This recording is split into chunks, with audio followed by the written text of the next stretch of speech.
Welcome back to Mondays with Mox 2018.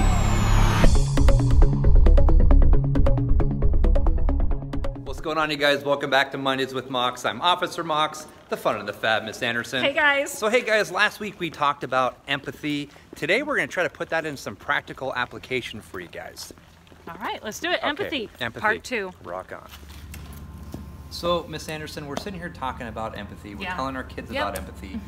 What are some ways that we can break this down for them? Yeah, right? I mean, sometimes I think we take it for granted that we just know how to show somebody empathy. We're going to break it down into just a couple easy steps.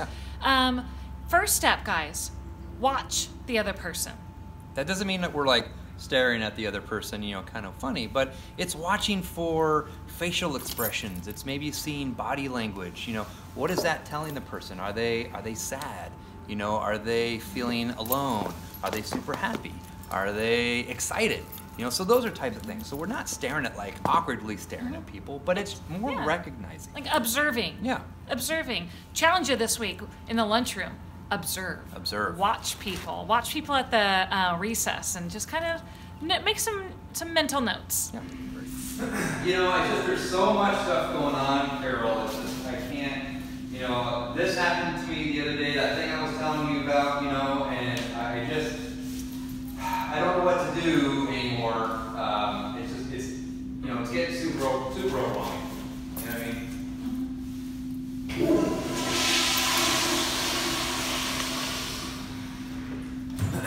You know what I mean? You know what I'm saying? I mean, did you even hear what I was talking about? Okay. All right, guys. Okay. So the second step of having empathy is listening to what the other person is saying. So what you just saw before is definitely not a good example of being an active listener. And here's what being an active listener looks like and sounds like. So for one thing, when you're talking with somebody or making eye contact, it shows me that you're engaged and you're paying attention to me. Second thing is you're doing the okay, like Mox was just doing, and nodding your head. You were doing that too, and those are also signs that show me that you're listening to what I'm saying. Another part about being an active listener is just clearing your mind of that thought of, oh, what am I going to say next, or what am I? Just stop and listen to what the person is saying. And if you need to ask a question, wait for kind of like a natural break in the person's story, and then you can ask a question for clarification. So is what you're saying is that you felt like this, or is this what happened? And that way you're just kind of finding out that you know exactly what that person is saying, and making sure that you're understanding what they are saying to you. Absolutely. Because I think chances are we're not going to be able to fix the problem right there and then. But I think it's important that I know Miss Anderson is hearing me when I'm talking with her, and she's nodding with me, she's making good eye contact, and she's actually listening to the things that I'm saying, which is really important. Absolutely. If she was doing what she was doing before, then I knew she really didn't care and she wasn't listening, right? So that's just another really good example. How about figuring out what the person might be feeling? So how would they do that? How would they figure that out? Great. So to know what someone's feeling, you might have to ask. You might have to ask, so are you saying that you feel blah, blah this way? So are you feeling angry? Are you feeling sad? Are you feeling happy? Are you feeling frustrated? Sometimes it's naming that emotion, you guys, and there's lots of different words to name how we're feeling. We can name a few: frustrated, hurt, embarrassed.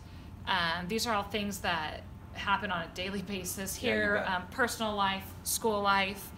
Naming those things and letting someone know, I see how you're feeling. And it's without judgment.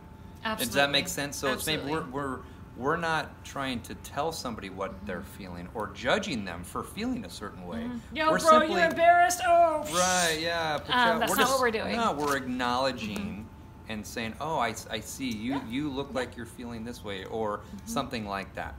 Okay. Okay, guys. So step number 4, and the final step right here in showing empathy to somebody, is being able to think about ways to show that you understand what they're going through, even if you don't really know what they're going through. So how can we do that? Well, so here's this. So if you can't if you can't relate to somebody, right? So if you don't know what that person is going through, yeah, you've never experienced it. Never You can't even experienced- imagine. right? I mean, some of the things, I think it's okay to say, hey, I don't know what it is you're going through, but thank you for confiding in me. Yeah. And that must have been a really difficult thing to do, but I'm here for you Yeah. because I care. Yeah. Right? Because you never know. Someday you might be in that position and you want somebody else to do that for you. Yeah. Mox, I don't even know what to say right now. I just want to say thank you for sharing with me. Perfect. Yeah. I appreciate that. Boom. Something just like that. Well done. Cool. Thanks. All right, you guys. Well, we hope that you enjoyed today. And today was part 2 on empathy. And it was just learning different characteristics of empathy, Yep. how to visualize, how to see, how to recognize. Yep, so just to reiterate, you guys, remember, empathy is the ability to feel how someone else is feeling or put yourself in their shoes. So today we kind of broke it down into 4 major steps. Yep. Watch the other person, listen to what the other person is saying, figure out what the other person might be feeling, and then think about ways to show that you understand what they're feeling. Perfect. That's it. So, guys, that's part of the culture that we want to have here at Evergreen, and we hope that you want it too. Yep. And just a reminder, we love you guys. Stay rad. We'll see you next week. See you guys. Cheers.